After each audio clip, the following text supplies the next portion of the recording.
All right, hello class again. So here's my second Zoom video.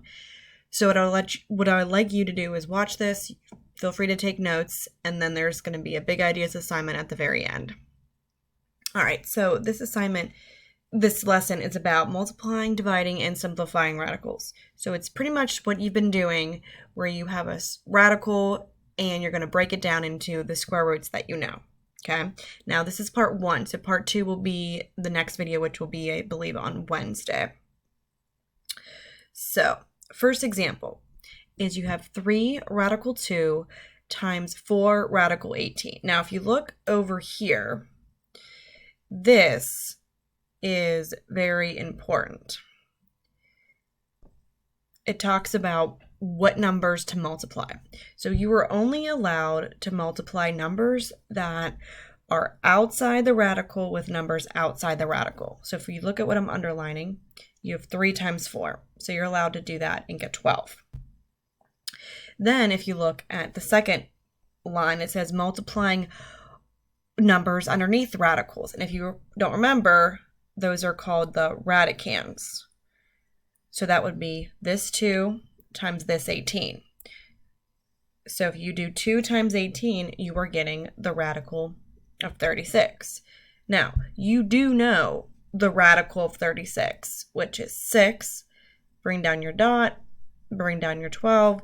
What looks like your answer is just a whole number of 72. Okay, so as long as you remember to do outside numbers with outside numbers, inside radicals with inside radicals, and then if you were allowed to break it down, you would. And you're not always going to get a whole number. So let's look at this example. So same idea. Multiply outside numbers with outside numbers. So if we do 5 and 8, you're going to get 40. And then you're going to multiply the radicands, which are your numbers underneath. So it'll be this and this. So you got 3 times 21, which I do believe is 63. Now, 63, you don't know the square root of that, but you do know that there is a square inside of there. So you need to break down, and this is something you have learned for the past month. The square root of 9 is 3. You cannot do the square root of 7. Now, the 40, if you remember, any number outside the radicand, the radical is multiplication. So you're going to take 40 and 3 and do 120, radical 7. There's your answer. So again, like I said, it's not always going to equal a whole number. So let's look at letter C. So this one's on the easier side. So we don't have outside numbers. We can't do that. So we have to multiply the radicands. So it looks like you have 20 times 5, which is just 100, which coincidentally is just a 10.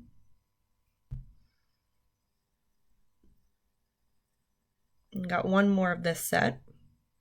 So again, same idea. We don't have any outside numbers, but we do have a 3 and a 27, which I believe is an 81.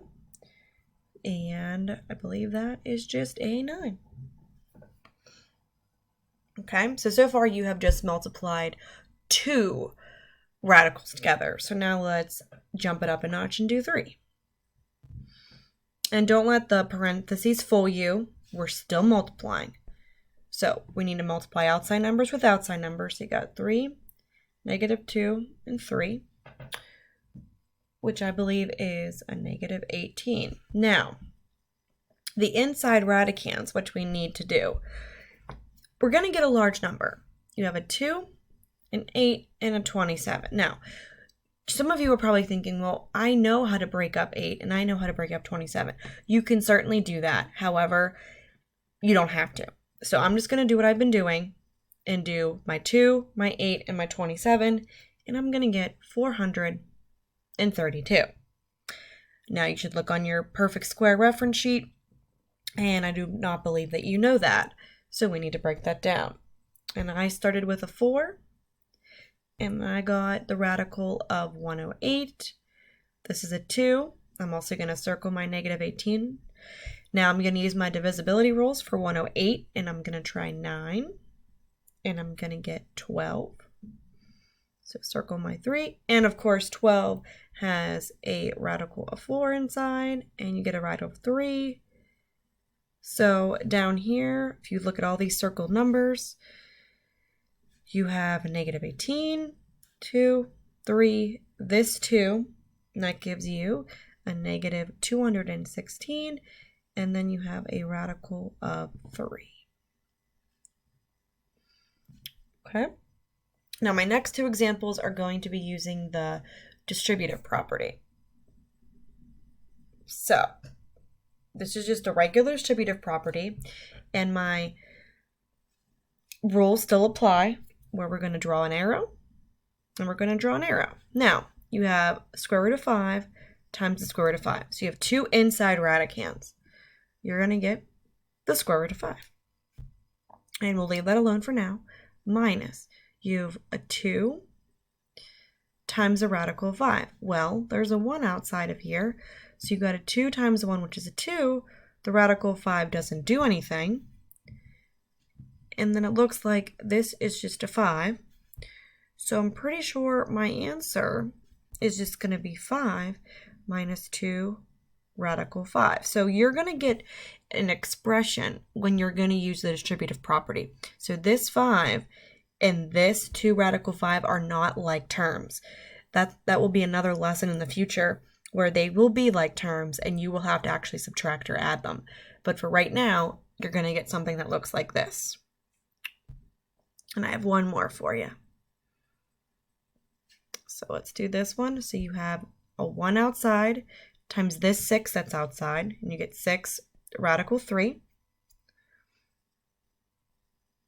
And then you have this radical 3 and this radical 3, which you can combine. You've got a radical 9. Looks like this is a 3, but 6 radical 3, these are not like terms, and this would be your answer. And one thing I forgot to mention is order doesn't matter. So you could certainly write negative 3 plus 6 radical 3. And I forgot to mention that in the example before this one. So order will not matter. Okay.